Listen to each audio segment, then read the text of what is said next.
Ladies and gentlemen, once again, all our fellow constituents of our community, our scholars, our master teachers, and of course, as I call myself, a student, I am truly honored to have in Cannon's class a brother that I've looked up to on so many levels, from hip-hop to the conscious community to just true activism. Professor Griff, welcome to Cannon's class. It's a pleasure to be here, man. We're going to jump into so many things, but how did this all come about in, the golden age of hip-hop, and you being, one of the founders? You guys had a lock on being that militant voice. Where did all of that come from?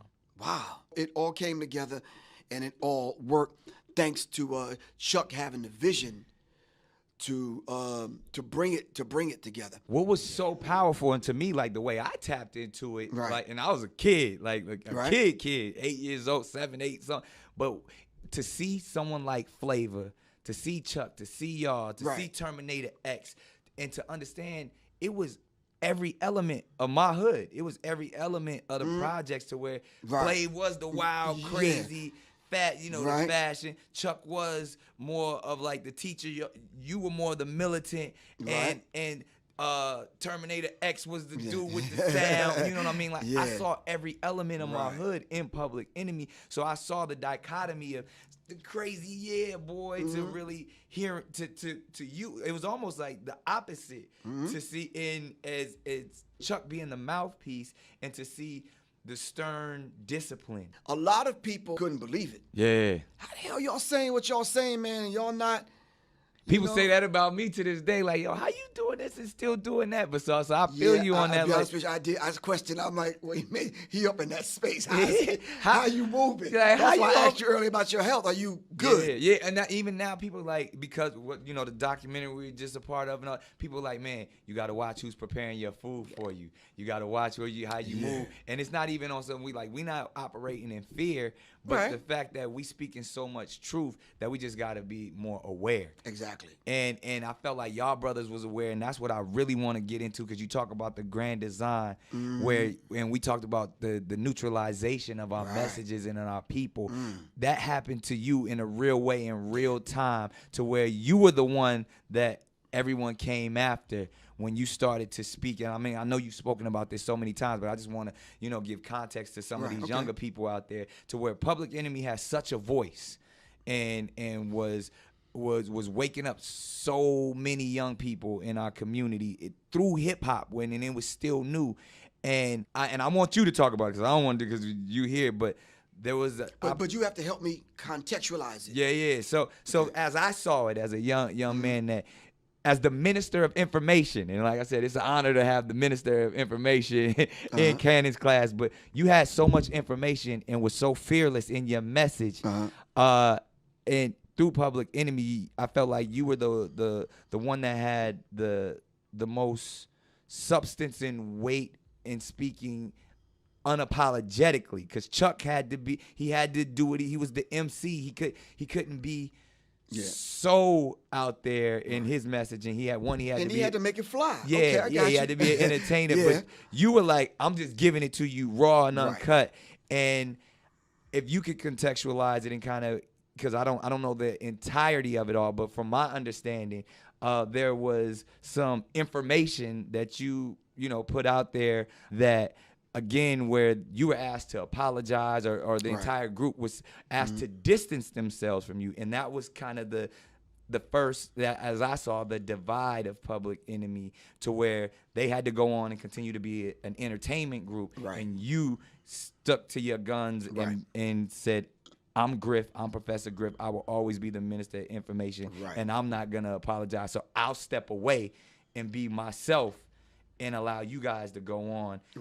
Please expound on that and just enlighten us all on how it really happened, because that's how I saw it, and that's what I was told. But I would love to hear firsthand what really happened with, one, what was actually said, why they asked you to apologize. And so please just break it down from how it happened and to where we are today. Well, let's break it down, and let's break it down in small bits where people can actually get it. Right.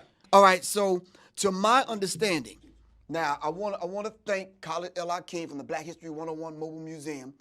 He had set up a talk with a rabbi. Right. This is recently. Right. So, and I'm in front of a room full of Jewish people. Right. And I'm asking basic questions, and maybe you can help me out. Right. So let's look up the word anti-Semitic. Right. Who are the Semitic people? And then we're going to get to the public enemy thing. Right. So I looked up who is the Semitic people. And there's a list of Semitic people, and anyone can do this right now. You can look up who are the Semitic people, what are the Semitic languages. Right. Has absolutely nothing to do with any white people. Right. Not at all. So in order for me to be anti-Semitic, I'd have to be anti-black man, anti-black woman, anti-black people, anti-Africa, anti-all of the people. Because the Semitic people are black people. So y'all get that clarity. We're going to say that again. Now, the Semitic people are black people. So I cannot be anti-Semitic. Now, what do they really use the phrase anti-Semitic to do? That's the thing. To divide us. Exactly. Right. So they put this title on you, anti-Semitic, and then they neutralize you. Right. Separated me from the group. Right. Say he's a Jew hater. He hate white people. He hate gay people. He hate all white people with freckles and red hair, whatever. Right. And they put that on me, which I never said these things. Right.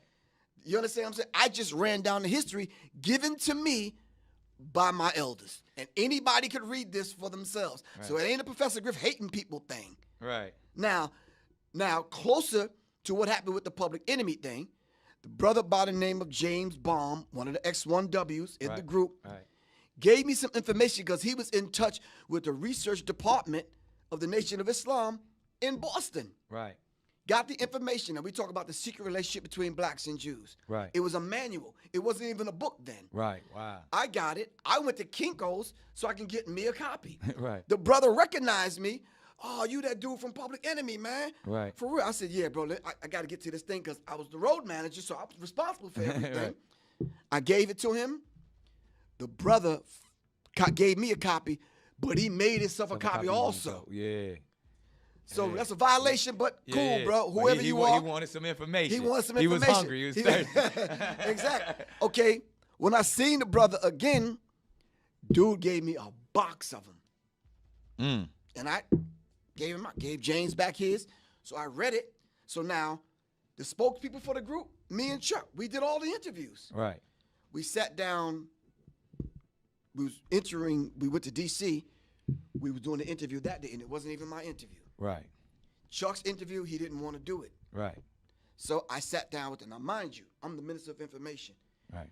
I got 2 suitcases now. Right. I used to carry with 2 suitcases full of books. Right. Right. And so I laid them all out on the table. So when I went into the interview, I was ready. Right. First question he asked is just like this. How we just got to lay it out. Exactly. Who controls the music industry? Well, what more am I supposed to say? You understand? I laid out the names, the people, the organizations they belong to. I laid it out. Now, mind you, this is not coming from Professor Griffith. I wasn't hating nobody that day. And was it in that statement? Was it just like was it white people, Jewish people, white supremacy? Like was it more just like you just kind of you weren't saying a hateful statement. You were just saying this is who controls it. I laid out the names. Right. Oh, so you specifically said people's names. Yes. Oh, wow. People's names. At that time, because this was what, 80, 89, 90? Yeah, about 80, 89, yeah. Okay. Yep. And you just said people's names. And I laid it out, and right. I showed them the books. Right. And I looked it up and showed it to them. This paragraph says this. These people control film industry, TV, right. music industry. And as we know right now, these are the players. When we talk about media, there's 6 major corporations that control all of media. Exactly. This is beyond the music industry, and this is you were laying that construct down back then and naming names, calling them to the table. But even as we sit right here today, there's 6 major corporations that control everything that is delivered to you as we speak. Exactly. So the 6 people can sit in this room and decide everything that we experience as far as entertainment. We watching the movies, reading the magazines. 6 people. Right. I laid that out. It wasn't a Jewish conversation. Right. It was about the music industry. The first 20 minutes of the conversation, we was laughing, joking, dapping each other up, talking. Right. His girlfriend walked in. We were talking about David Mills now. Right. Who dropped dead on a movie set. Right. His girlfriend walks in, and his girlfriend's white. Well, I'm from Roseville, Long Island. We don't have no experience with white people like that. So I'm like. Except for Howard Stern. Exactly. Exactly. So when she came and sat down, the complexion of the conversation changed.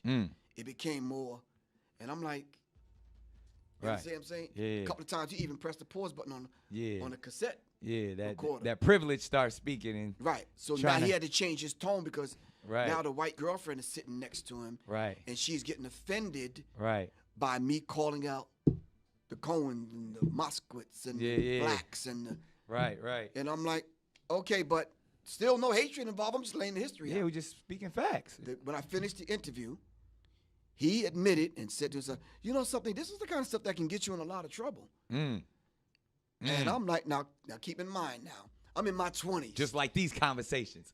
No, exactly. Exactly. Yeah, but fearless is. So, and you just saying what you're saying. You speaking facts. Exactly. There's no reason to be scared of anything when you're speaking the truth. So I left that interview with what you just said, with that. Right. And he faxed it to the Village Voice in New York. Right. Front page blew up. It went out, and it's like Professor Griff, anti-Semitic, blah, blah, blah, blah, blah, whatever. And when I first told Chuck, he said, so what? You told the truth. The truth is the truth. Right. Everybody's gung-ho. Yeah, Griff dapping me up. Just what we saying right here. Hoisting me up on their shoulders. Yeah. A week or two later, I'm the boogeyman, I'm the bad man, I'm the this, that, and the other. Griff, we got to separate ourselves. Exactly, and I didn't understand it from someone. Now, this is the painful part. From someone I grew up with, man, since I was 4 or 5 years old. Right. How do you do that? Right. How do you sit in a room and have one of your friends tell you who you fought with, who you ate with, broke bread with? Right. You know, how do you do it? Then a group of brothers that I came up with, the S1Ws, who, you know, we did everything together. Fact. You understand what I'm saying? Yeah. So the Public Enemy thing was Chuck and Flav, who was actually signed. Then it was me and Terminator, the Public Enemy Live thing. Right. Constitutes Public Enemy. I brought the S1Ws. Right. So when you talk about the money situation, it was Chuck and Flav, of course, then me and Terminator, and then check this out. Right. Out of my little money, I cut it up and paid them. Wow. So it wasn't about the bread at all. It wasn't about the bread at all because Chuck said, 2 years in, we out. We said, cool, let's shake the industry up and get out. Yeah, y'all wasn't looking for. And that's the thing what people got to understand, too, especially back then. Hip-hop wasn't about money. Exactly. You know what I mean? And the only place where you actually could make money because the hands that had were speaking of, they had it on lock. It was slavery. Let's just keep it what it was. But live is where you could make money. And that's right. And that's from the blues days all the way to today. And back then, it was 1,000 a night, maybe. Thank you. And we were on a van driving ourselves. Right, and it's 20 of y'all. Right. Splitting up $1,000 a night. Exactly. So that's the real of it. And the whole idea of separating myself from these cats prematurely that we came up. Now let's keep the timeline in mind. Yeah. Into 86, 87, the album's out. Right. All right, so 89 would have been it. That's it. We done. Done. Because y'all was only set out to do Public Enemy for 2 years. That's it. Right. So I was on time and I was on point. You was right there where it was supposed to be. I called the players out. I shook the industry divinity. Up. The universe. But now I'm the bad man. Yeah. Now I'm hated now because I told the truth. Right. How do you walk around with that in your chest, Nick? How do you do that? Yeah. How do you walk around with now, but because I'm the bad guy in the group, I messed it up for everyone, so to speak. I'm like, whoa. Right. This is not what we discussed in my mom's basement, in Miss Boxley's basement in the garage. Right. At 510 South Franklin. This is not what we discussed. We was going to get in, shake it up, and we out. And so now I'm here where we didn't want to shake it up that bad. I'm like, come on, bruh. Right. Oh, so and it was just a simple conversation. It was a simple conversation like we're having right now, bro. And then, you know what, and because this is one of the reasons why I feel honored to speak with you, but I feel like it's so prevalent and so on time, is because what we're dealing with with the Honorable Minister Farrakhan being silenced on Facebook and other platforms. Right. Neutralized. Neutralized. Right. Which COINTELPRO is still active to this day. And COINTELPRO, for the young people that don't know, the counterintelligence program. And when you say counter, it's like because we have so much intelligence and information, they want to counter that by destroying us, by neutralizing us, by silencing us.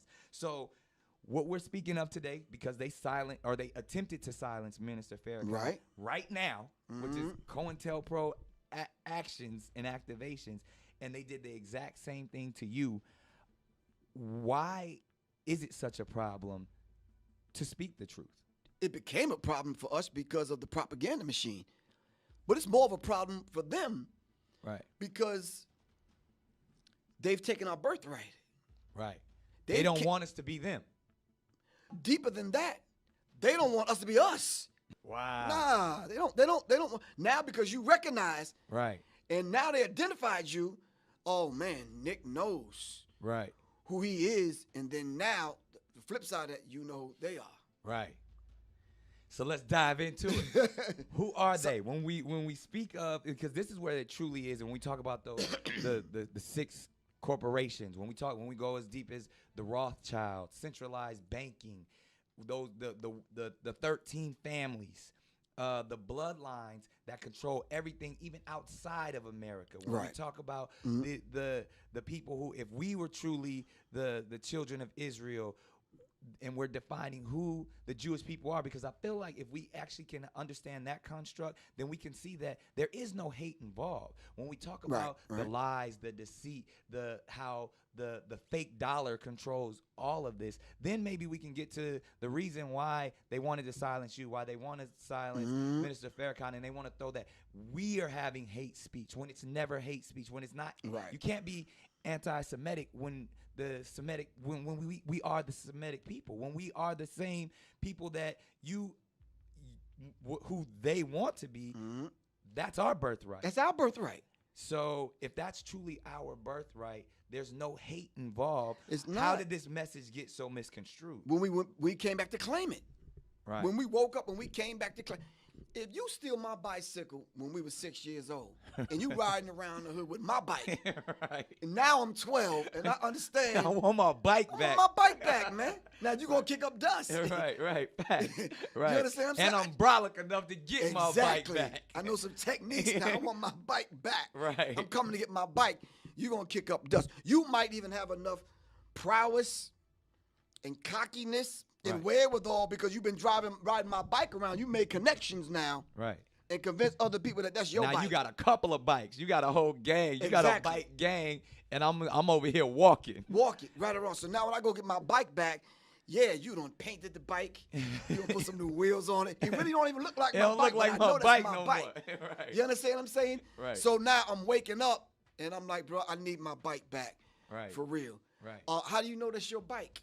Simply because there's documents here. There's paperwork here. There's receipts here. You understand what I'm saying? They're showing and proving that that's my bike, and I'm here to claim it, man. Right. You have to give it back. So when you start hearing songs like Michael Jackson, "Hype Me, Kite Me," and blah blah blah blah blah. Right. Nah, you can't say that. You can't say that. When you hear hate speech. Puffy talking about getting paid or getting like the Hebrew. Right. They want to mute the Hebrew. They want to mute that. Right. You understand what I'm saying? Even though we are the true Hebrews. Exactly. So we can't even tell the truth now. Right. Not on record, not on television shows, not on YouTube. Right. And what is, and again, because, and you know, I talk to my brother, Risa Islam, about this all the time, about certain things to where it's just the lack of understanding. That's what it is. Because we're not saying anything hateful, but they want to take the sound bites and say this is anti-Semitic. That's the psychological, covert, meaning hidden war on the higher infinite power healing our people. Say that again. Hip hop is higher infinite power healing our people.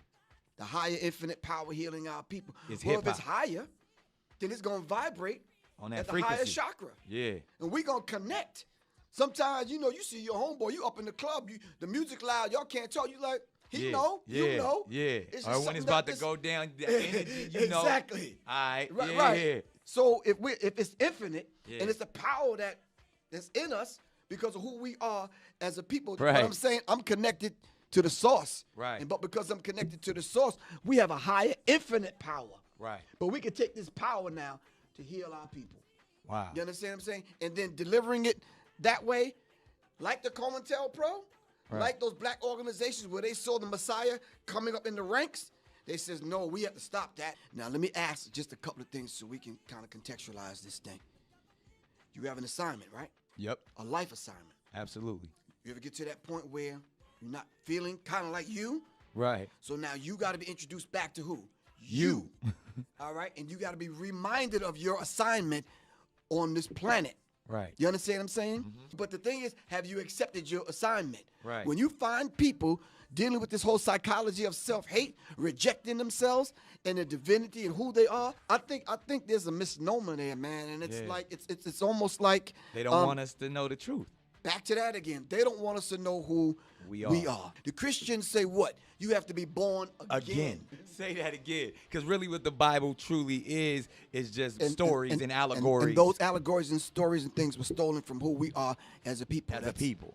Right. That's our history book, so to speak. Right. Someone else kidnapped us, knocked us upside the head, put us to sleep, stole our birthright, and claiming that that's them. Wow. So W.E.B. Du Bois came forth and said, the black man and woman in America is dealing with this double and dual consciousness. Yes.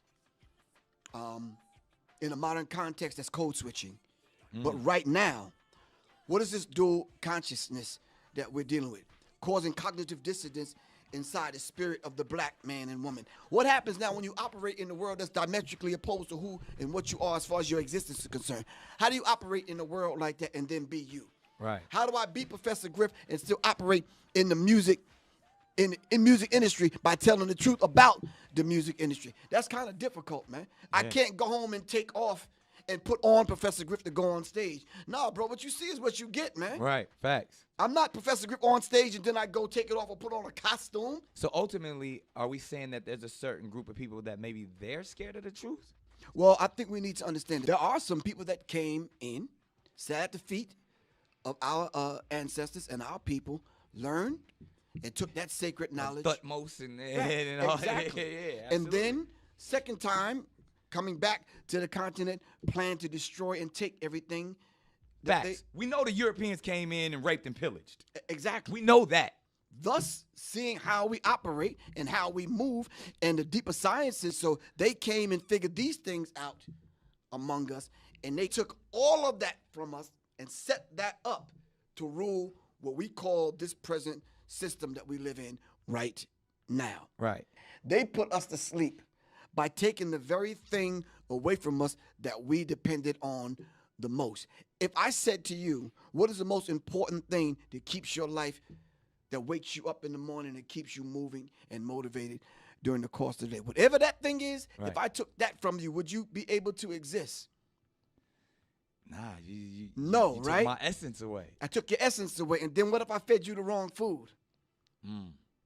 Right. You understand what I'm saying? So now you're not getting the nutrients. Right. The essence of you was taken away from you.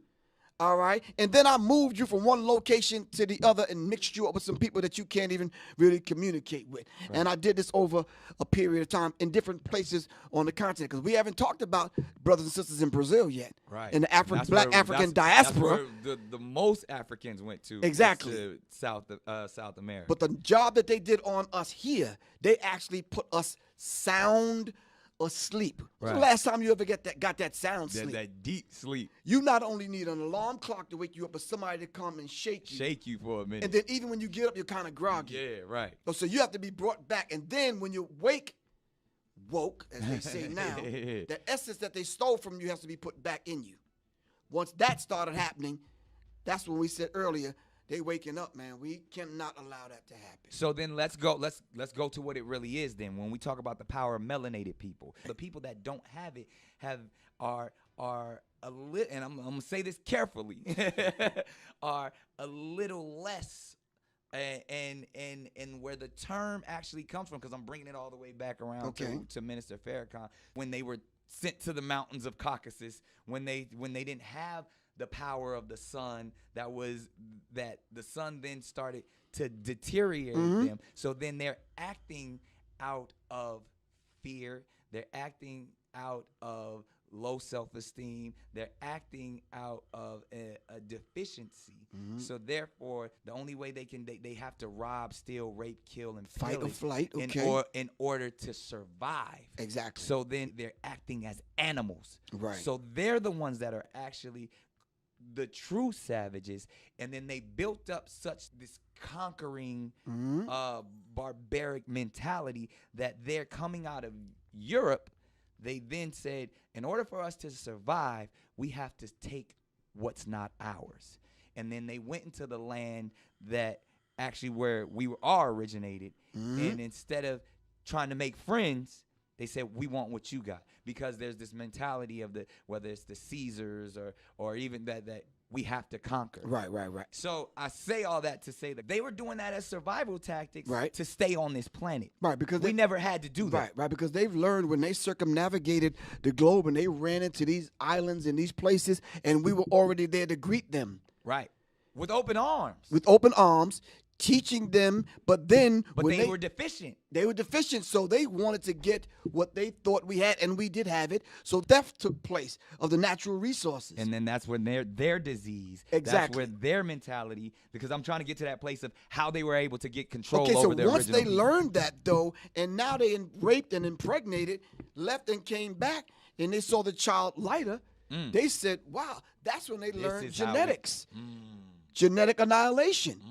So now you have to set up a system to control that. Right.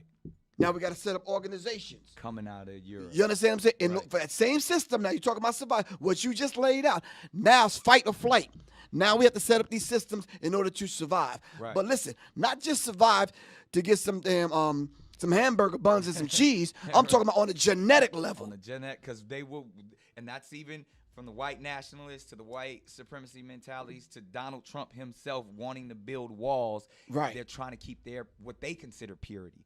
We're not the ones that are creating the borders and the categories and the classifications. No, we've been taught to think that, but ultimately it's their system. Even though there were different tribes, we didn't carve up the land. Right.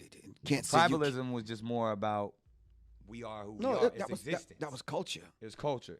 And the root word. I was born right here. You were born right there. Let's exchange what I got over here. Exactly. And therefore, and then if there ever is any conflict, because conflict occurs, we will figure that's survival of the fittest comes into play. Right. And then ultimately, I exist where I exist. You exist where you exist. Right. And respect that. Yeah. And that's all I'm asking you to do is respect my boundaries. I don't want to come. I don't want to come and take over your land. Exactly. We can engage, but I'm from where I'm from, and you're from where you're from. Right. But there's some things that we have in common that we didn't even have to talk about. Because we didn't outright rape. Right. And rob. And right. Steal and do these things.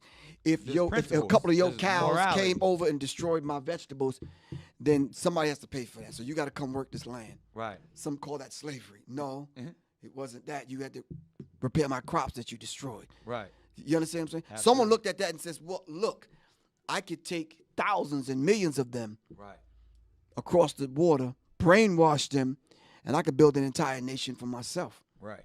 You understand what I'm saying? You see, that's a child. Right. Not knowing its place in the human family. Right. And they're running rampant.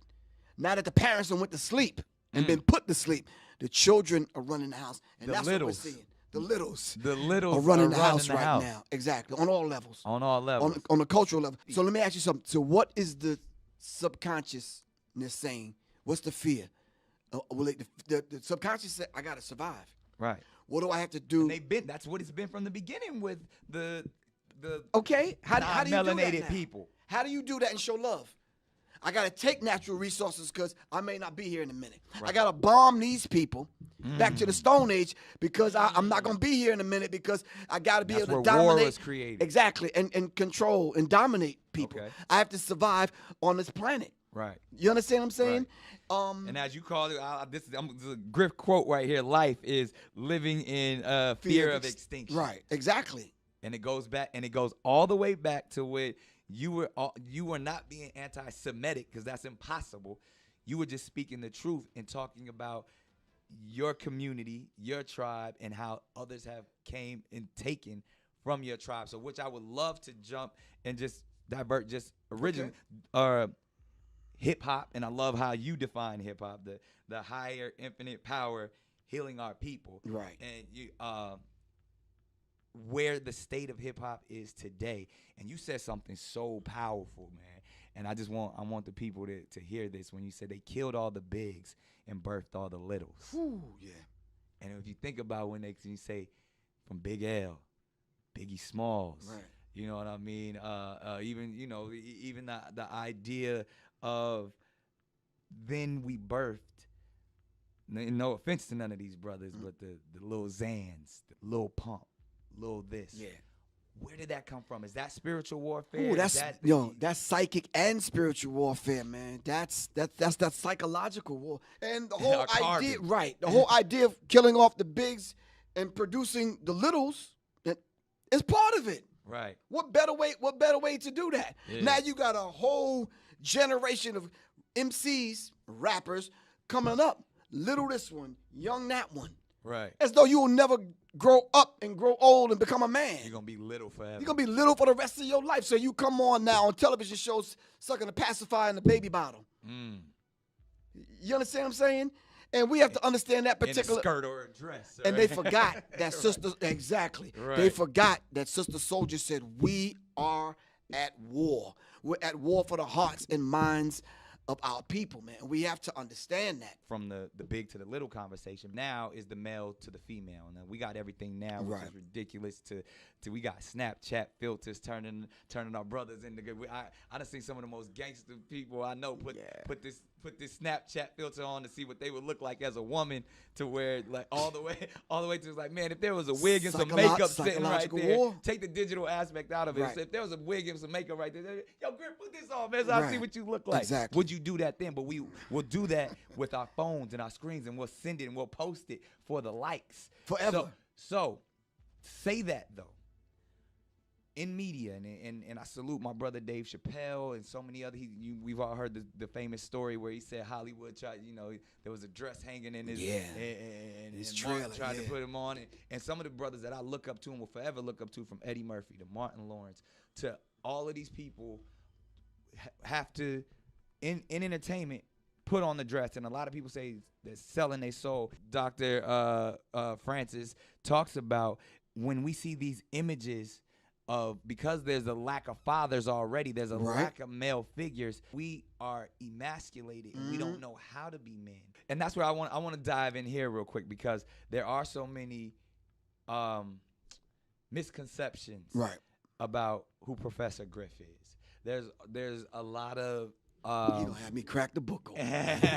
and I want to dig just for a moment, because you've only been allowed to tell a portion of your story. Right. And then obviously we know within the media, they spin it the way that they want to spin it. Right. And they look at you as dangerous. They look at you on the same levels of someone that may need to be silenced in those COINTELPRO type of scenarios. But even like to the idea, like people don't know that, one, you're a veteran. Right. I was in the military, right. You were the police. I was military police, right. So, and I worked in prison. Right. So coming from, Long Island, coming from someone who, like, I would even ask this question, are you proud to be an American? Are you proud to be from the land that you are from? And who is Professor Griff in America today? No, I'm not proud to be an American. I don't want no part of this. No pride.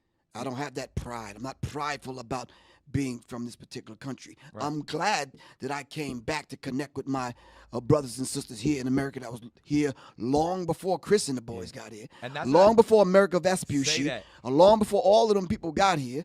We were already here. Right, exactly. You understand what I'm saying? So I'm glad to come back and there's see a difference between pride and glad. That's how I always like exactly. You can be glad to be, but you don't have to have pride in it. Because exactly. Pride, there's a lot of ego with it. But I'm saying to you, no, I have tribal pride. My father's Blackfoot Native American. Okay. All right. I got greater than the tribe, though. The greater tribe, black people.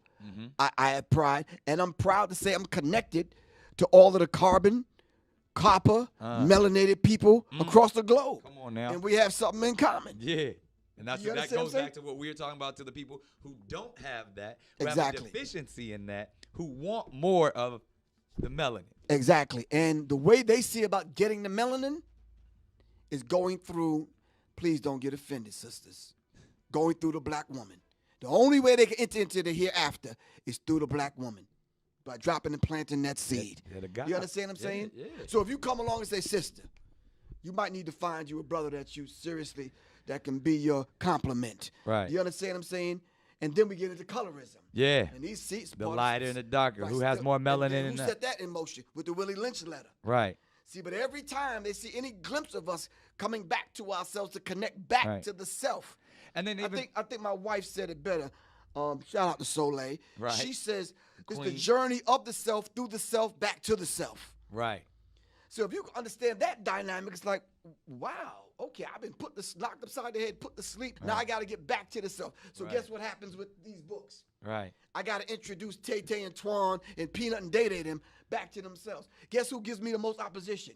The same people I'm trying to wake up. Exactly. Because of what? Because I'm speaking the truth? I'm like, wow. So to a degree, I understand people saying the government came after Nipsey. I understand because I lived it. Right. Right. For telling the truth. But getting thrown under the bus by the rest of the brothers. But ultimately, it was the concept. Exactly. The idea that, wait a minute. Let me brainwash and desensitize this brother so much that I can turn him against his own that's trying to enlighten. Exactly. But I'm going to say this and take it how the people want to take it. There's some people walking around here right now that never thought I'd see this day. And this is dangerous for them. Too dangerous. You know why? Because, wow, Nick doing the damn thing. Yo, Nick this, Nick that. He got the platform, whatever. But Griff? Right. Like, why are you letting that? He's stop that, man. Stop that. Why am I allowed to do it? Because I want to be like Griff. But no, I look at you and say, see, but we he came life, before though. me. Right. So, but I'm allowed, I've made a lot of money in this. I have a large platform as you speak. And I want to give brothers like yourself the opportunity to do it. But I'm allowing myself, or I've been allowed to shine. I've been allowed to spread the light and say, I wear my turban on NBC. Right, I say NBC stands for nigga be careful. And I walk away from tens of millions of dollars and then go create something even bigger and still get to and allowed to stand my ground and have character and have purpose. All I can say is you're a dangerous man. That's what Dick Gregory said. You're a dangerous man. They coming to get you. But it's only because I stand on the shoulders of brothers like you.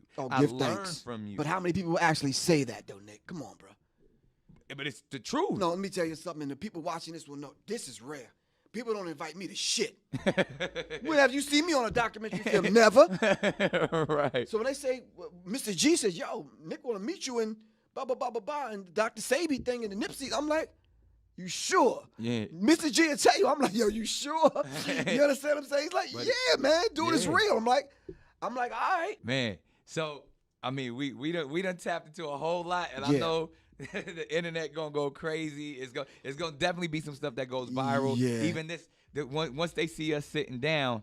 The mere fact that we're sitting together having a conversation, man. It's out of here. Hey, well, I appreciate this session. It's definitely an honor. One of my favorite canon classes that we've had. Really appreciate so much knowledge. But no, you dropped the jewels, though, man. It's like I'm sitting there like, okay. Yeah. And it's out there. It is the truth. Right. And I just want to say, man, when we speak the truth, we claim it, we own it, it's ours, it's part of our makeup and who we are. What we ask you to do is just take what we're saying and put it under the microscope and don't be so quick to judge. Yeah. You understand what I'm saying? Ask the questions. Ask the questions. That's all we here for. Like, exactly. The truth is right there. Nick Cannon has been terminated, accused of making anti-Semitic comments on his podcast. Viacom CBS, which owns Inside Edition, called Cannon's remarks hateful speech and fired him as the host of the MTV show Wild and Out, saying it condemns bigotry of any kind and we categorically denounce all forms of anti-Semitism.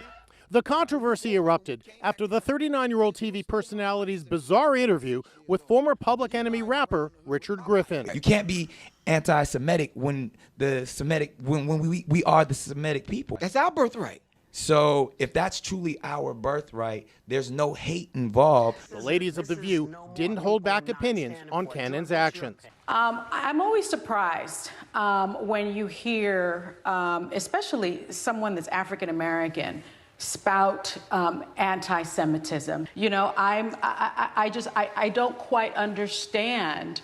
It doesn't connect with me, and I'm disappointed when I hear something like that from Nick Cannon or something like that from Deshaun Jackson. I think it's unacceptable, and I think that they do need to be held accountable for it. Megan, your thoughts on his firing? I'm happy that there is actually reaction and outrage to Nick Cannon's blatant anti-Semitism. Look, we've been talking about this on the show for years now, but anti-Semitism is on the rise in this country. Per the New York City Police, in 2019, hate crimes are up 26%, despite the fact that crime overall in the city was down low, according to the IJC. And I would just like to see more culpability for anti-Semitism in general. There's a lot of people and a lot of media figures and you know, the leaders of the Women's March who really weren't called to task. Anti-Semitism seems to be a thing that, like, it takes a long time. It has to take a long time to build, and it's met with a lot of silence. And I think that's something culturally we as Americans need to take a hard look at. Why is it that it takes so long, and it seems to be the rail that you can keep touching, and there's not a lot of culpability? As for his other TV gig, no word from Fox on whether Nick Cannon will remain host of the hit show, The Masked Singer. Thoughts and prayers, Lamont? Definitely thoughts and prayers. You know, what's weird is how I see so many people pulling away from Nick. So many of people that look like him are really just throwing him under the bus. Where a day ago they were, I stand with Nick Cannon. I just feel like if this is a teachable moment, then it's a teachable moment for everybody. I don't think one group, whether they feel offended or not, should be able to strike fear in everybody else based on what someone has either researched or holds an opinion on. I think if it's truly a time for discussion and dialogue, then bring that dialogue and that discussion to the forefront. Yeah, the reason why he got fired, you can't put that strong of a truth out there. The fact of the matter is the truth is the truth. As an intellectual or somebody who's conscious about their history, which he is conscious, and every black person who mad at him, they don't understand, it's obvious you just don't know your history, you know what I'm saying? And it's not your fault because everything we was taught in high school, we was never taught our real history. Some people ain't gonna get it like me and other people. Some people gotta be spoon-fed with information like that because they've been lied to all their life. So he was basically trying to reverse the role of what the narrative is for black people, that white people, that the evil white people placed upon the world.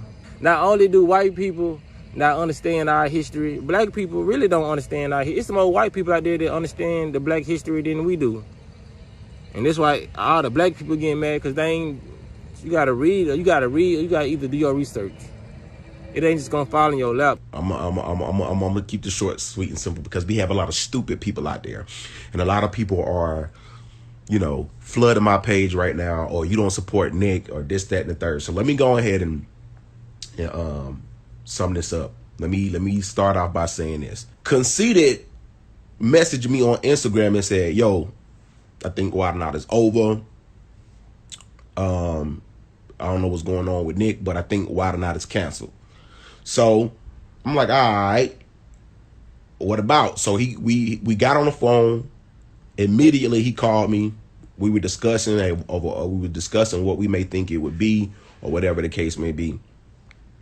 And then Justina called. And then Charlie Clips called. And then Chico called. So a few of the cast members was on the phone last night trying to figure out what's going on. We were all making jokes.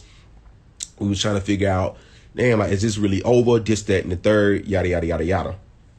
And all of them can vouch for me. I think Charlie came on late, but Chico came on late. One of them came on late, but I know for a fact Justina and Conceited can vouch for me when I say this. Not that this matters, but you gotta, like, you know, when you in class and you got a bunch of students, a lot of students may get it, but then you got the stupid ones. So you gotta, like, hang back a little and just, like, explain to them so they can, you know, get it too. So this is what this is. This is me explaining to all the stupid people out there that got something to say.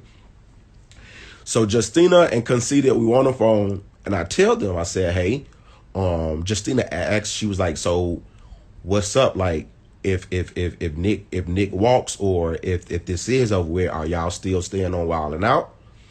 I said, hey, to be honest with you, if Nick goes, then we have to go, because, like, it wouldn't be right for us to stay on Wild 'N Out, like, at least not me. There you go. Greetings, family. In the divine name of the Supreme Being, I want to greet everyone. Peace, Hotep, Shalom. Tonight's subject, we're going to be talking about Nick Cannon, Viacom, and the truth. All right, with yours truly, Professor Griff, here on Serious Minds. So just from the outstart, I want to say thank you to Nick Cannon for all that he's done and all that he is doing. I really don't know what kind of games they're playing, but it is what it is. So like I said, thank you to Nick Cannon for providing that, and recognizing the fact that I do have something to say, although other entities, without mentioning any names, want to continue to write me out of history and silence me. It's people like Sonetta, Black Dot, The Pills, Supernova Slum, Brother Rich especially. Brother Rich probably sits at the top of that list with Nick Cannon. That when people were starting to hear the fact that my voice was being silenced, they said, come on, man. All right. So, and you're right, sis. Ashley Kent, you're right. We do need our own platform, but I want to thank all those particular individuals. That supported my efforts when I was being silenced. Thanks, Nick Cannon. I want to thank all those people, like I said, that created that platform when I was being silenced after the Public Enemy thing. Stand for what? You want me to stand for a song that continues to remind me of all the harms that have done us wrong? Stand for what? For your army that none of our sons truly belong? Stand for what? The 100 years it took them to convince Congress to become the anthem after 40 failed attempts? Stand for what? Your forefathers who are really just pimps? Stand for what? A song about war, not freedom. That's how you want to lead them? Brainwashing your people? That's how you want to treat them? Slave masters' whips to cops' nightsticks. That's how you continue to beat them. Stand for what? The beginning of slavery in 1619? Or the end of those black Marines of 1814? That's really what the lyrics are about. They may have taken the word slave out, but they forgot to remove the slave connotations from their brains and their mouth. The mentality to make America greater than your imagination is how you pout. Hating because we burned down they White House. Gave proof to the night that is lights out. To that old elitist white supremacy thinking. Drunk off they ass with power at baseball games, singing and drinking. Man, stand for what? Stand for something or fall for dumb shit.